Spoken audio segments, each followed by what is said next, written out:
But I can see in your case, like you were burnout, you stopped doing everything, you take all the things on your end, and you started doing what you love to do. Yeah, I mean that's a tough one, right? I mean, I was kind of forced to take the break. And you have your future plans that you want to make it in the future. Don't put too much pressure on yourself, right? And I Hmm. think that's another thing that women do. Women, So, welcome back, guys, to a new episode of our podcast series. And I'm super excited today. We have Patty with us. Like, hi, Patty, how are you doing? how are you?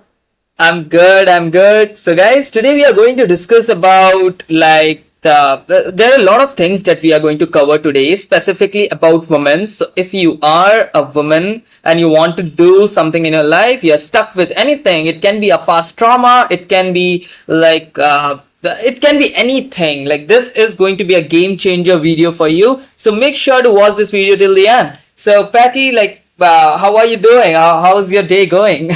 Yeah, it's good. It's early morning for me right now, so my day's just getting started. Yeah. Otherwise, it's good. Amazing, amazing. So, Patty, like I know that you have done multiple certification, you have done a lot of things in your life, and now you have started coaching women specifically. So, I wanted to know more about your journey. Like, how did you get started, and what was that one thing that hit you, and you started this a new career, you can say. So, the audience wants to know more about you. So, let's dive in. Sure. So I'm actually still in a corporate role, which today I'm not talking about that corporate role, but um, I am a senior leader in an organization, have been for almost 30 years. And like I Mm-hmm. think many women who have families, careers, it can be a lot. And there's a lot of ups and downs. And so throughout my career, I ebbed and flowed, and I would have people inside the organization coaching me. I actually went to external coaching. At some points, I even had to do therapy once. I had 5 kids, and they're all raised now, but there's always a lot going on. But what happened was just over 2 years ago, I officially burned out, and so there's an actual with World Health Organization, they now define what is burnout. And I would say my physician knew that I was on this path to not taking care of myself. And even before I officially burned out, she was like, you should take some time off. I think you need to care for yourself. And I got stuff to do. I got to keep going.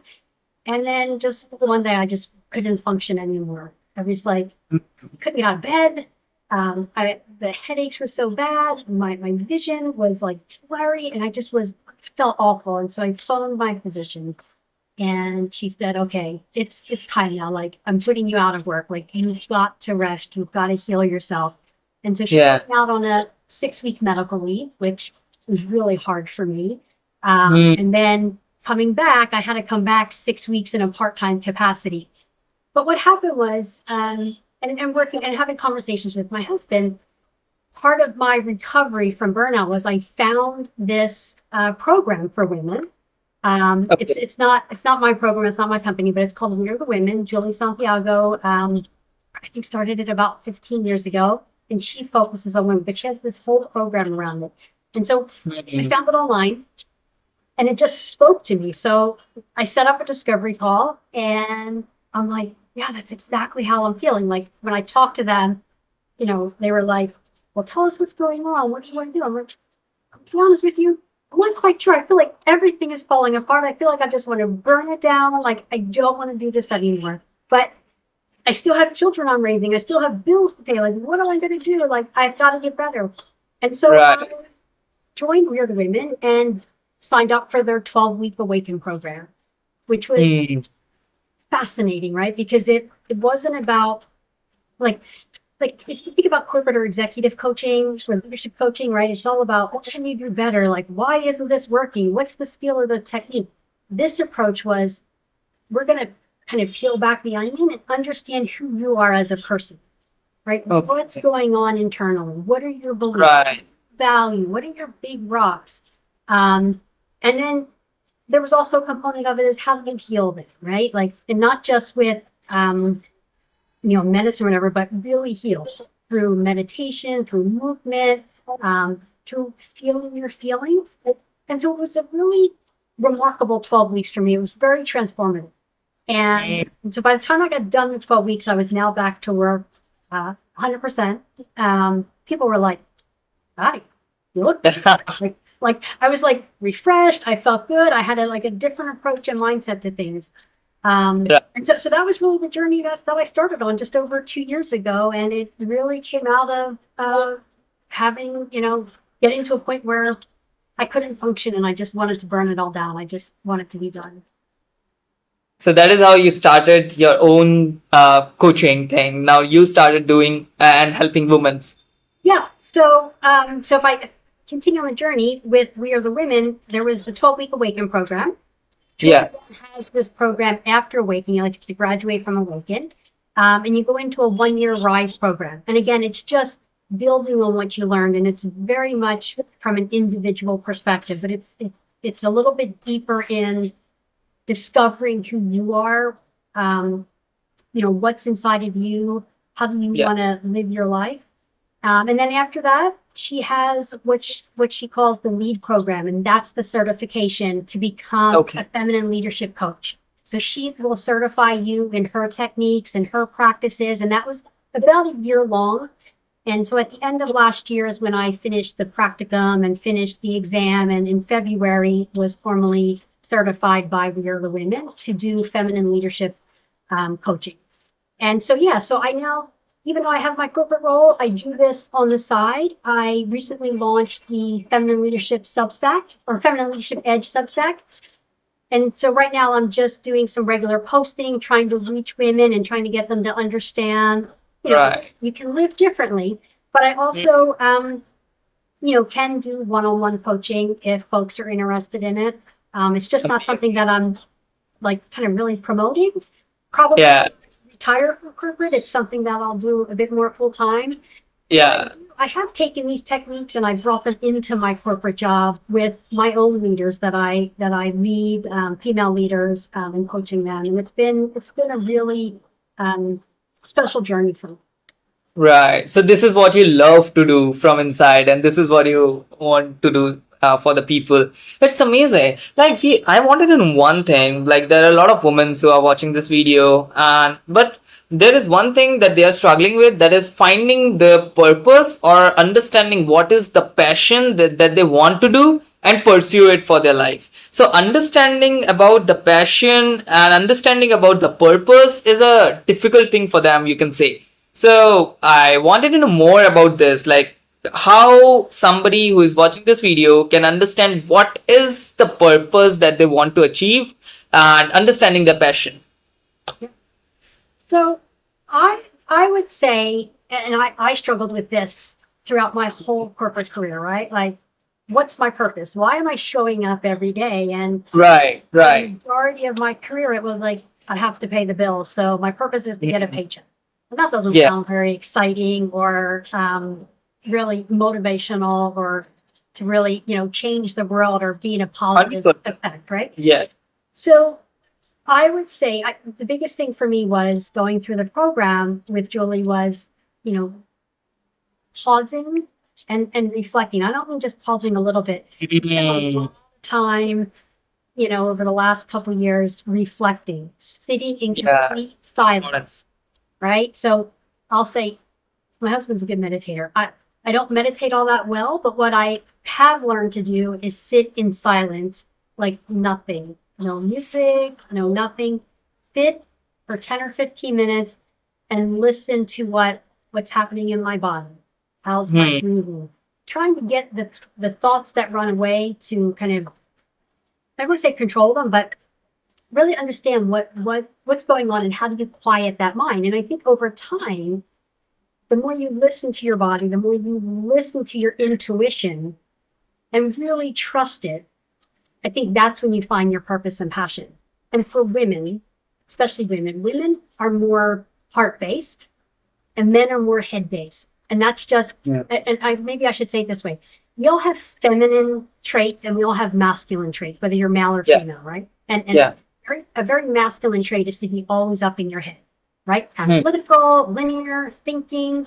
solving, and women have its feminine traits is more heart based, right? More caring, more intuitive, more feelings. However, Hmm. I think women today, because we've been in this patriarchal world, we had, we kind of like quiet that. We quiet what our heart is telling us. We quiet what our intuition is telling us so that we can fit into a world and into a very masculine world. And Right. I think if women could get back to some of their feminine traits, again, that we all have inside of us, I think Hmm. that would help them get more in tune with what's really meaningful for them, what's purposeful, what's their passion. But they really, you can't figure that out in your head. You can't figure that Right. out by. I know there was a book I read a few years back. Oh, I forget the concept of it, but it was like it was supposed to like help you figure out like these quadrants, what's your passion, and you answered all these questions, and like that's all head based, right? Like that's all in your Yeah. head versus Right. really trying to tune into who are you as a person. 100%, 100%. This is very important. Like there are two types of traits you can say. Like for the men's, it is like more head based, and for women's, it is more heart based. So, like it is very important. And apart from that, as you told us about like taking a pause and reflecting it, like just have a look, like what is going on in your life, what was the past all about, and what is the things that you love to do the most, what are the things that make you excited, what are the things that makes you happy, and start doing that. But sometimes like people are stuck in a corporate world, and like corporate is like something like a drug. Like you are getting the salary and you're waiting for the next one, and then again you are getting the salary. So sometimes like I have seen there are a lot of my friends, and there are a lot of the people who are like whom I am with, and they tell me like I want to get out of this corporate world, but I'm not able to because of the, you can say, like the salary, or it is like a comfort zone. I'm feeling more secured over there.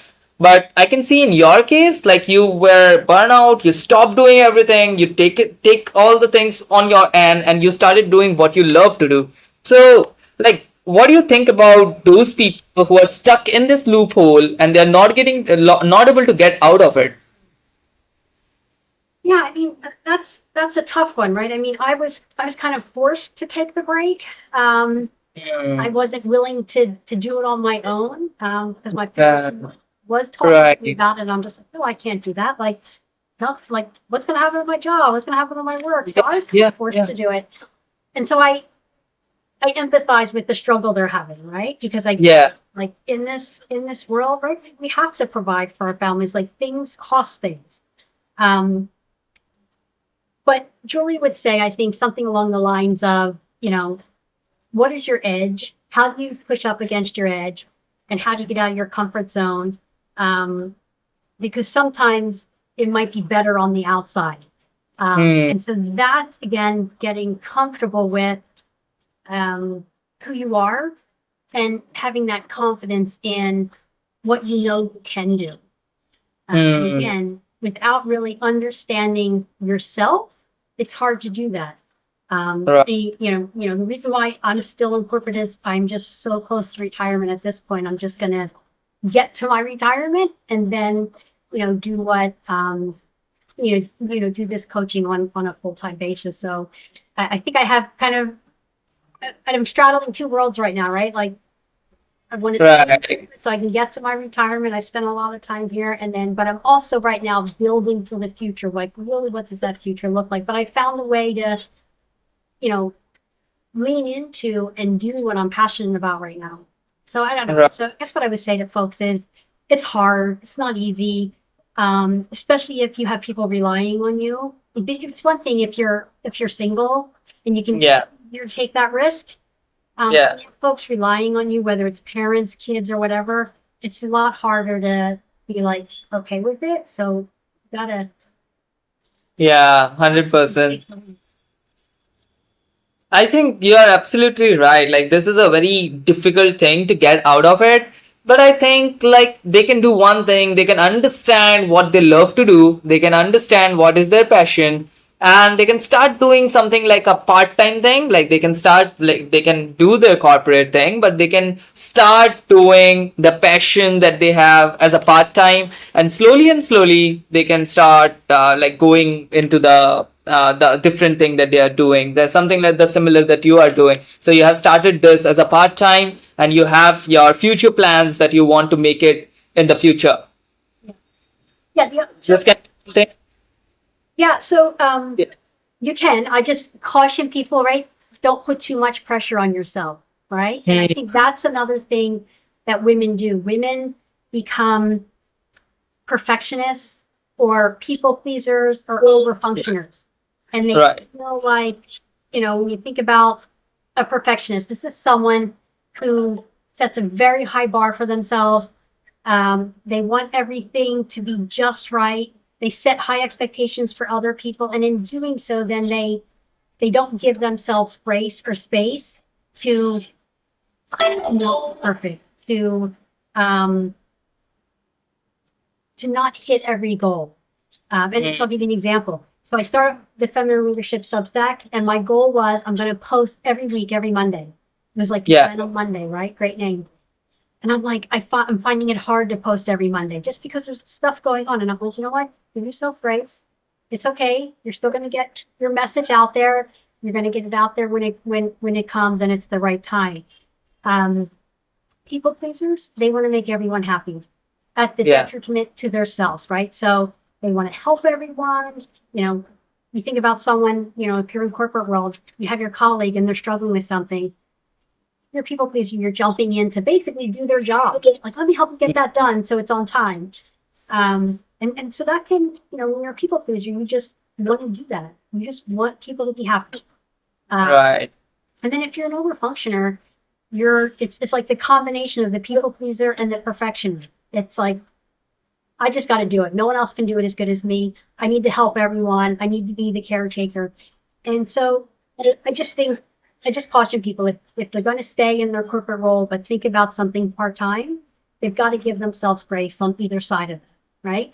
Either they're not going to be as great as they want to be at their corporate job, or maybe they're not going to be as great as they want to be thinking about their part-time thing. Because what you don't want to do is pile on more stuff and feel more overwhelmed. Right. This is amazing. Betty, like, I just wanted to know from you, as you are doing a lot of things in your life, you are into coaching as well. Do you believe in manifestation? Do you believe in that? So this is interesting. This is something that We Are the Women, they talks about manifestation. How do you manifest something? What I've come to believe in is the power of the universe and the energy that's out there. So if that's You can feel that, right? then maybe. But I really, have spent time really trying to understand what is all of this energy that's around us, right? It's pretty cool. It's pretty, how does your body react to the full moon, right? Or, think about how the ocean reacts to the full moon. Well, our bodies are made of, 90% water? So obviously the moon's got to have some effect on how our bodies are feeling once a month and what's changing. How's that impacting us? So yeah, so can I say, yes, I probably believe in manifestation to the point that it's kind of related to what's happening around us with all of the energy in the universe. Right. Because I can feel this thing sometimes that happens in my life, and I do this kind of podcast in a regular basis. So I ask this question to most of the people that I'm sitting with, and I get a different approach of everybody. Like, somebody shares a different strategy, like what they use, or you can say a different, remedy or something that they are using for manifesting the things that they want to do. Because there is something in the universe that is there is some energy in the universe that is helping us and everybody to do the things. So I think the universe is very I think there is something that can help you to achieve the things that you want to do. But the thing is, you have to tell them like what you want to do. If you have a clear visibility in your mind, if you have a clear vision, then 100% you are going to achieve that. So according to that, like Patty, I wanted to know, like, as you are doing a lot of things, like, what is your future goal? Like, have you planned something? Is there something crazy you are thinking about? If you're open to share that with the audience. I mean, no, I guess not too crazy. I mean, my husband and I are at a place where our youngest will be going off to university soon. And so we're really at a place of what does retirement look like for us. We have two different ideas. My husband would like to be in Alaska. I'd like to be on a beach somewhere. Okay. So I guess what we're thinking about is how can we meet each other's needs in retirement and what could that look like? Which is why, what I'm thinking about from a retirement perspective is, first off, I can't just retire and do nothing. I Yeah. have to do something, which is why I've been, put in motion, being able to coach women, uh, whatever, full-time, part-time after I get out of my corporate role. And so that's what it's looking like for me. And I'm looking hopefully to do that globally. I don't need to just always do it in person. I mean, look at all this tech we have now. I think the pandemic really showed us the opportunity of a fully globally connected world. Yeah. And so I'm hopeful that I can impact, and have a positive impact on the lives of women, whether starting out in their career, middle of their career, or even at the end of their career, helping them transition out, helping them move towards a promotion, or helping them just get started. 100%. Like, you have a great vision about helping women specifically. So can you tell us, like, the people who are watching this one, like, what they can expect from this program that you are building? And exactly for whom this is for? Like, is there any specific age group? Is there any criteria to fit in your program? So the program focuses on high achieving women. And so you can be a high achiever at any age. And so it's for women who are, early in their career, mid-career, at the end of their career. You would approach the coaching a little differently depending on where they are in their career and what they're looking to get out of it, right? Yeah. So if you have someone early in their career who just feels like the pressure's already coming on them, but they want to continue to grow their career, they're looking to be an executive at some point, we would coach from a different place, right? Again, we wouldn't make it all masculine traits, but we would look at how do you take your feminine traits and maximize that for your growth. Because Yeah. there is something really powerful for leading with love, being heart-centered, being very agile and in the flow of things. That can be really powerful versus just being heavy masculine. Right. Understood. It's amazing. So I'm going to put the links in the description. So if somebody is watching this video till now, like if they want to connect with you, like what will be the best thing to have in touch with you? What are the links that I should put in the description? Yeah, so I did. I think I shared some links with you, but and of course you can always. I don't remember what email address I shared with you. So I have my personal. I think I gave you my personal. I should probably give you my. I do have a business email address. They can email me. They can connect with me on the Feminine Leadership Substack. So if they connect there, I can obviously exchange messages with them. And then of course there are a couple links I shared with you that will actually take them to We Are the Women and getting additional information. Full disclosure, because I've gone through the Feminine Leadership Coaching Program, I am certified by them. Those links, if you use those links, We Are the Women knows that it came from me, and I will get some sort of benefit from that, from sharing that link. So I just like to disclose that with folks. But they're welcome to go out to We Are the Women website themselves to look at that program. But I'm also happy to have conversations with folks. Amazing. I'm going to put the email in the description. Like guys, if you are watching this video till now and if you want to connect with her, like the best way is like I'm going to put a email in the description. You can just check it out. And I'm going to put the social links as well. Like as you are posting every Monday on your socials, I'm going to put the link of your social media so that they can check it out, check your content and connect with you very soon. So Patty, like this time was amazing. Like I love the things that you have shared, and I'm super excited to like share all those things with the audience. Thank you so much for getting on this podcast. No, it was great, Jen. Thanks for reaching out. Thank you so much. All right, take care.